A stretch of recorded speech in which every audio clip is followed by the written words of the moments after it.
के तहत होने वाले समझौते बिना कोई ठोस परिणाम प्राप्त होने वाले समझौतों का प्रतीक बन गए हैं। चर्चा कीजिए। जलवायु परिवर्तन पर संयुक्त राष्ट्र फ्रेमवर्क कन्वेंशन UNFCCC वर्ष 1992 में वैश्विक ग्रीनहाउस गैस उत्सर्जन और जलवायु परिवर्तन के प्रभावों को कम करने के लक्ष्य के साथ 197 देशों द्वारा हस्ताक्षरित एक संधि है। UNFCCC के तहत वर्ष 2015 में अपनाए गए पेरिस समझौते का उद्देश्य वैश्विक तापमान वृद्धि को पूर्व औद्योगिक स्तर से 2 डिग्री सेल्सियस से कम रखने का लक्ष्य रखा गया था। ऐसे समझौतों के कोई ठोस परिणाम प्राप्त क्यों नहीं हुए हैं? इन समझौतों के तहत निर्धारित लक्ष्यों के बावजूद यह सच है कि वैश्विक ग्रीनहाउस गैस उत्सर्जन और जलवायु परिवर्तन के प्रभावों को कम करने की दिशा में प्रगति काफ़ी धीमी और असमान रही है। कई देशों ने उत्सर्जन कम करने की अपनी प्रतिबद्धताओं को पूरा नहीं किया है तथा इसके साथ ही पेरिस समझौते के तहत निर्धारित लक्ष्यों को पूरा करने के लिए किए गए जाने वाले प्रयास भी पर्याप्त नहीं हैं।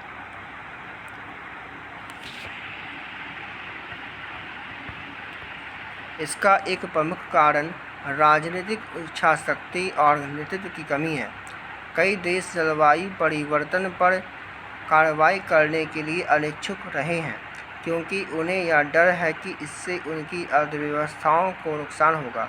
इसके अतिरिक्त कई शक्तिशाली हित समूहों जैसे कि जीवाश्म ईंधन उद्योग ने मजबूत जलवायु नीतियों के खिलाफ दृष्टिकोण रखा है। तीसरा पॉइंट, इसमें धीमी प्रगति होने का एक अन्य कारण इस मुद्दे की जटिलता है।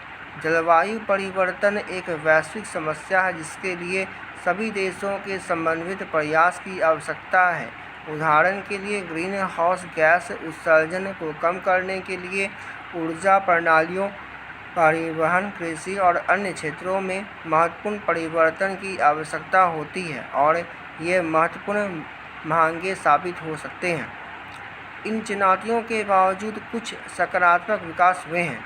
कई देशों ने उत्सर्जन को कम करने के लिए महत्वाकांक्षी लक्ष्य निर्धारित किए हैं और नवीकरणीय ऊर्जा प्रौद्योगिकियों को भी लागत प्रतिस्पर्धी बनाने की कोशिश की है।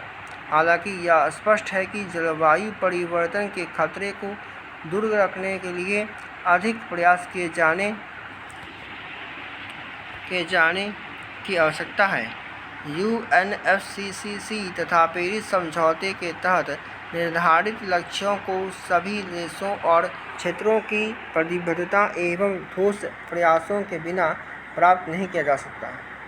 UNFCCC और पेरिस समझौते द्वारा जलवायु परिवर्तन पर वैश्विक कार्रवाई हेतु रूपरेखा प्रदान की गई है, लेकिन लक्ष्य प्राप्ति की दिशा में इनकी प्रगति धीमी और असमान रही है।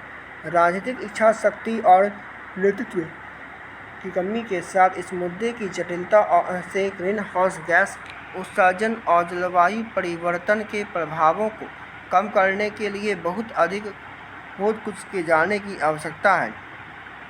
अगर हमें जलवायु परिवर्तन प्रभावों से बचना है तो इन समझौतों के तहत निर्धारित लक्ष्यों को प्राप्त करने की दिशा में कार्य करना है।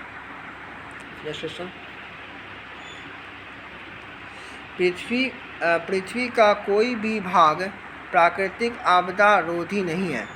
चर्चा कीजिए कि आपदा प्रतिरोधी बुनियादी ढांचे के लिए गठबंधन CDRI किस प्रकार से आपदा प्रतिरोधी बुनियादी ढांचे हेतु म्यूचुअल हब और स्पोर्ट मॉडल के रूप में कार्य कर सकता है। सबसे पहले लिखना है प्राकृतिक आपदा के बारे में, उसके लिखना है कि प्राकृतिक आपदा जो है प्रतिरोधी बुनियादी ढांचे के लिए किस प्रकार ढांचा को क्या करता है, म्यूचुअल सपोर्ट प्रदान करता है, म्यूचुअल सपोर्ट और सब मॉडल रूप में कार्य करता है।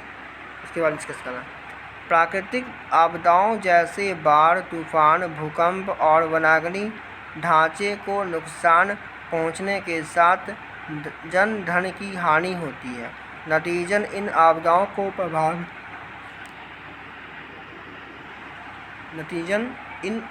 के प्रभाव को कम करने के लिए आपदा प्रतिरोधी बुनियादी ढांचा की आवश्यकता है।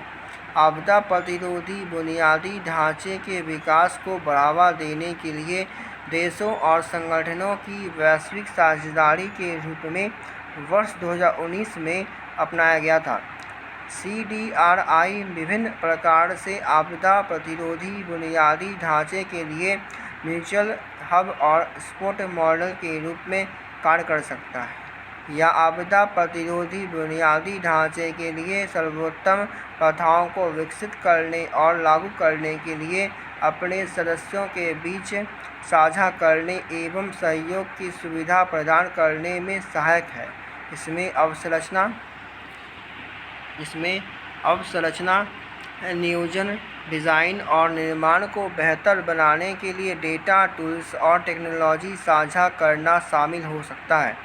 CDRI आपदा प्रतिरोधी बुनियादी अवसंरचना मानकों को अपनाने को प्रोत्साहन मिल सकता है, जिससे यह सुनिश्चित करने में मदद मिल सकती है कि अवसंरचना परियोजनाओं को प्राकृतिक आपदाओं को ध्यान में रखते हुए डिज़ाइन और विकसित किया गया है। इसमें आपदा प्रतिरोधी अवसंरचना नीतियों और विनियमों को विकसित करने और लागू करने के लिए राष्ट्रीय एवं स्थायी सरकारों के साथ कार्य करना शामिल हो सकता है। CDRI से आपदा प्रतिरोधी बुनियादी ढांचा परियोजनाओं को वित्तपोषित करने के लिए अभिनव वित्तपोषण मिल सकता है। इसमें बहुपक्षीय विकास बैंकों, निजी क्षेत्र के निवेशकों और अन्य हितधारकों के साथ काम करना शामिल हो सकता है, ताकि बुनियादी ढांचा की परियोजनाओं के लिए वित्तपोषण जुटाया जा सके।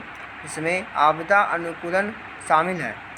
यह नीति निर्माताओं, हितधारकों और आम लोगों के बीच इस मुद्दे के महत्व के बारे में जागरूकता बढ़ाने के साथ आपदा प्रतिरोधी बुनियादी ढांचे के विकास हेतु एक वैश्विक नेतृत्वकर्ता के रूप में कार्य कर सकता है। इसमें आपदा प्रतिरोधी बुनियादी ढांचा को बढ़ावा देने के लिए अनुसंधान करना, रिपोर्ट तैयार करना और सार्वजनिक आउटरीच एवं शिक्षा जैसी गतिविधियों में संलग्न होना शामिल हो सकता है। CDRI ज्ञान साझा करने, क्षमता निर्माण करने, मानक स्थापित करने, नवोन्मेषी वित्तपोषण, वैश्विक समर्थन की सुविधा प्रदान करके आपदा प्रतिरोधी बुनियादी ढांचा के लिए एक पारस्परिक हब और स्पोक मॉडल के रूप में कार्य कर सकता है। समन्वय के साथ CDRI सदस्य ऐसे बुनियादी ढांचे के विकास को बढ़ावा दे सकते हैं जो प्राकृतिक आपदाओं के प्रति अनुकूल हो और विश्व भर के लोगों और समुदाय पर इन आपदाओं के प्रभाव को कम करने में सहायक हो। नेक्स्ट क्वेश्चन क्या है? जैव विविधता अभिसमय पर चर्चा कीजिए। भारत सरकार ने अपनी जैव विविधता विरासत की चोरी और अवैध व्यापार से बचाने के लिए क्या उपाय किए? सबसे पहले लिखना है जैव विविधता अभिसमय क्या है। उसके बाद कहना है भारत सरकार के द्वारा अपनी जैव विविधता विरासत को चोरी और अवैध व्यापार को बचाने के लिए क्या उपाय किए गए? तो जैव विविधता अभिसमय एक अंतर्राष्ट्रीय संधि है जिसे वर्ष 1992 में रियो डी जेनेरियो में आयोजित पर्यावरण और विकास पर संयुक्त राष्ट्र सम्मेलन UNCEP के दौरान अपनाया गया था। CBD का उद्देश्य विश्व के जैव विविधता का संरक्षण करना, इसके सतत उपयोग को बढ़ावा देना, आनुवंशिक संसाधनों के उपयोग से होने वाले लाभों का उचित और समान बंटवारा करना और प्रजातियों के अस्तित्व के लिए आवश्यक पारिस्थितिकी तंत्र के संरक्षण को सुनिश्चित करना है। CBD के 3 मुख्य उद्देश्य हैं। पहला है जैव विविधता का संरक्षण करना। इसका उद्देश्य पारिस्थितिकी तंत्र, प्रजातियों और आनुवंशिक विविधता सहित जैव विविधता का संरक्षण करना है। इस उद्देश्य में संकटग्रस्त प्रजातियों और उनके आवासों की पहचान एवं संरक्षण करना, संरक्षित क्षेत्रों की स्थापना करना, स्थायी भूमि एवं संसाधन प्रबंधन प्रथाओं का बढ़ावा देना शामिल है।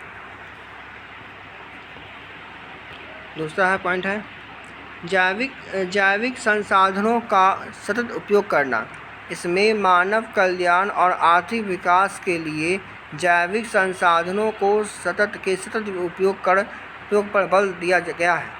इस उद्देश्य में संरक्षण सिद्धांतों के अनुरूप स्थायी कृषि, वानिकी और मत्स्य पालन के साथ साथ जैव प्रौद्योगिकी के विकास और आनुवंशिक संसाधनों के अन्य अनुप्रयोगों को बढ़ावा देना शामिल है। प्राप्त होने वाले लाभों का उचित और न्यायसंगत बंटवारा किया जाना। यह आनुवंशिक संसाधनों के उपयोग से होने वाले लाभों की उचित और समान रूप से साझा करने पर प्रेरित है।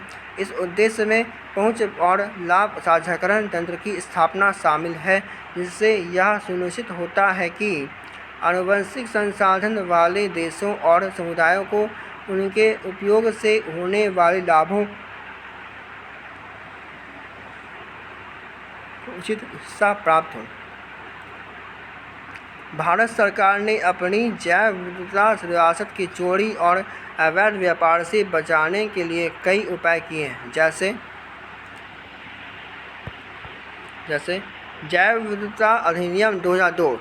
यह अधिनियम जैव विविधता के संरक्षण, इसके घटकों के सतत उपयोग और जैविक संसाधनों के उपयोग से उत्पन्न होने वाले लाभों के उचित और न्यायसंगत बंटवारे का प्रावधान करता है। यह जैविक संसाधनों तक पहुँच को विनियमित करने और उनके उपयोग से उत्पन्न होने वाले लाभों के उचित और न्यायसंगत बंटवारे को सुनिश्चित करने के लिए राष्ट्रीय जैव विविधता प्राधिकरण और राज्य जैव विविधता बोर्डों की स्थापना का भी प्रावधान करता है। नेक्स्ट पॉइंट है वन्यजीव संरक्षण अधिनियम 1972। यह अधिनियम जंगली जानवरों और पौधों के संरक्षण का प्रावधान करता है। यह वन्यजीव के अवैध शिकार और व्यापार पर प्रतिबंध लगाता है। वन संरक्षण अधिनियम 1980।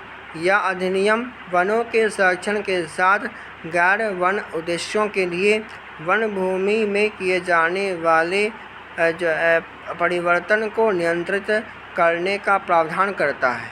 बौद्धिक संपदा अधिकार IPR रिजिम। भारत में मजबूत IPR तंत्र है जिसमें पेटेंट, ट्रेडमार्क और कॉपीराइट शामिल है।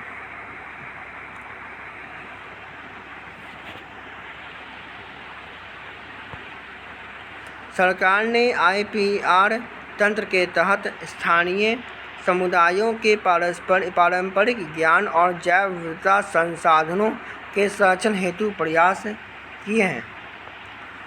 पारंपरिक ज्ञान डिजिटल लाइब्रेरी। भारत सरकार ने जैव विविधता से संबंधित पारंपरिक ज्ञान को दूसरों द्वारा पेटेंट किए जाने से बचाने के लिए एक पारंपरिक ज्ञान डिजिटल लाइब्रेरी TKDL बनाई है। TKDL में आयुर्वेद, योग और अन्य भारतीय चिकित्सा पद्धतियों से संबंधित ज्ञान की जानकारी शामिल है। जैव विविधता विरासत स्थल। भारत सरकार ने जैव विविधता विरासत स्थलों के रूप में कई ऐसे स्थलों की पहचान की है जो पारिस्थितिकी और जैव विविधता महत्व के केंद्र क्षेत्र है। ये स्थल जैव विविधता अधिनियम 2002 के तहत संरक्षित है और इनका अस्थायी समितियों द्वारा प्रबंधन किया जाता है। हिमालयी अध्ययन पर राष्ट्रीय मिशन।